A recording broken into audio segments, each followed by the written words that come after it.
Well, developing this weekend, the Crawford County Sheriff's Office says a man was arrested this weekend for murdering his husband. Gregory Whitt is charged with first-degree murder in the death of Kevin Whitt.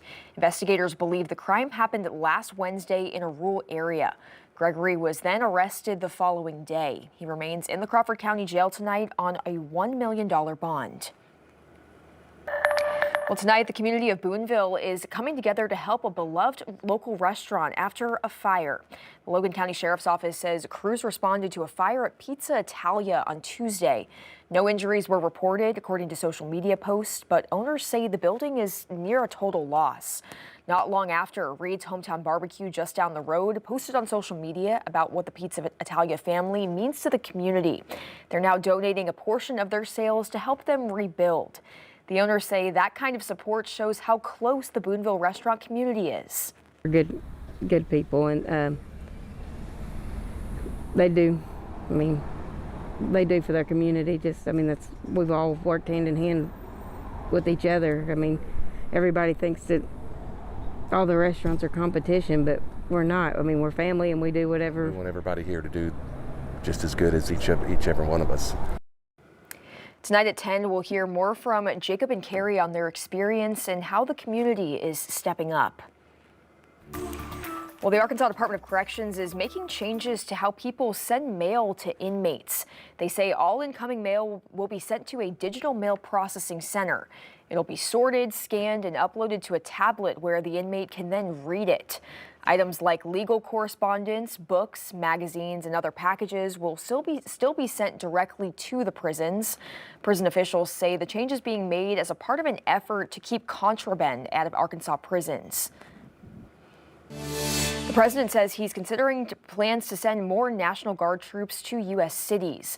Willie James Inman has the latest developments from the White House.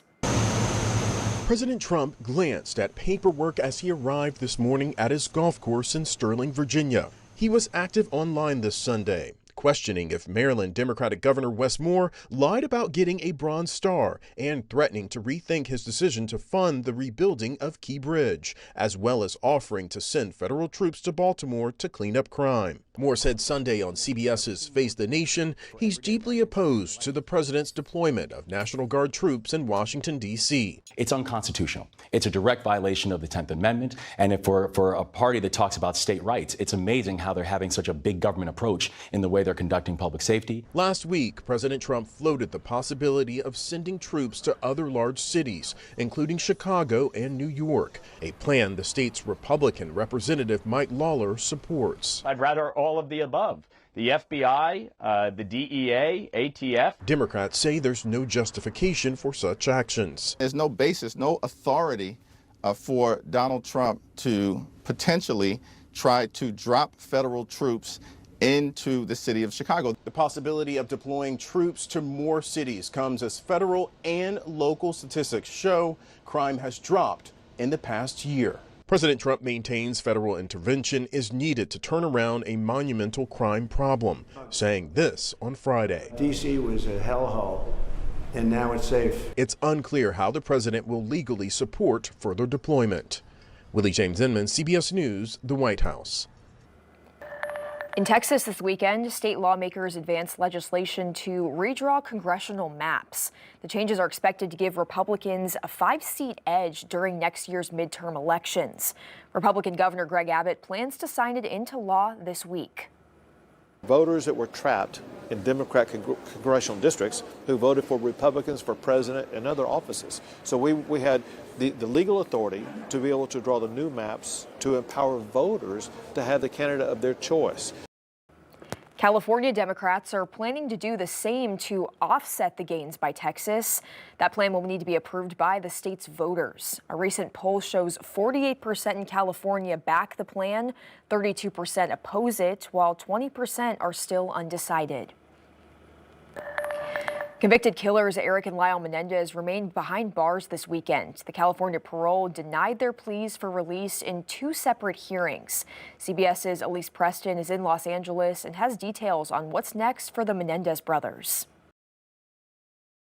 Eric and Lyle Menendez will both be eligible for parole again in 3 years. There are still 2 legal avenues they could pursue to get out of prison. There is what is known as a habeas corpus petition, which could review any new evidence in the case, or California's governor could also grant clemency. During Friday's hearing, Lyle Menendez said he suffered repeated physical and sexual abuse at the hands of his father, Jose. And for the first time, he said he was abused by his mother, Kitty. During the proceedings, the parole board stated it believes Menendez was genuinely remorseful for the 1989 murders at the family's Beverly Hills mansion, and also called Menendez a model prisoner in many ways. But the board said he violated many prison rules, including having a cell phone, ultimately deciding Menendez could still pose a risk to the public and would benefit from spending more time incarcerated. Los Angeles District Attorney Nathan Hochman stands by the parole board's rulings. So they now each have 3 years to get their act straight, to come clean with all their lies. Extended family members who have been campaigning for the brothers' release say they are disappointed but not discouraged. Elise Preston, CBS News, Los Angeles. New tonight, Warner Brothers has confirmed they're working on a new movie about the life of basketball player Kobe Bryant. The movie will focus on his journey to the NBA. Bryant won 5 titles with the Los Angeles Lakers throughout his legendary career and is considered to be one of the greatest players in league history. He died at the age of 41 in 2020 in a helicopter crash along with his daughter, Gianna.